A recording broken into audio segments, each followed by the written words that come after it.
Hindi pa kami nakakalayo ng aming barangay, magkakaproblema pa yata agad. Kapag pumapadyak kami papuntang San Juan, Batangas, dumadaan kami dito sa simbahan ng Kabay at dito na rin kami namamahinga.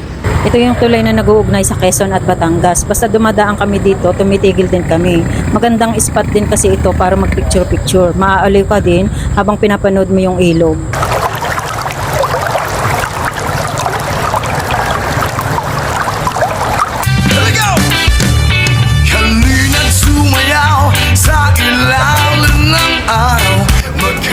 Ito yung signage ng San Juan, Batangas.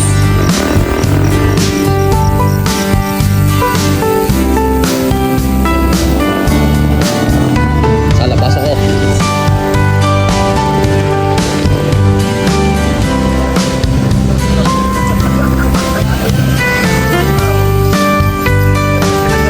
Walang tinda eh. Simbahan ng San Juan, Batangas. May ilan ng mga artistang ikinasal dito.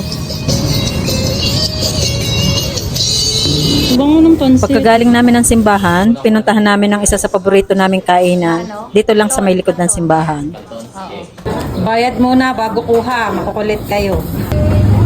San Mig daw agad eh. Sir Aulan, Sir Buden, San Mig daw agad naman ang gusto ni Enot eh. Okay, last eh. Lagyan ko naman. Resyat ang luto. Yun pala yung At, pinatay. ayan ang kanton. May itlog pala ang Saan yung kanton. kanto ni May? May itlog din na rin. Tapos Kaya ay hinihimas. Oo nga. Dali eh.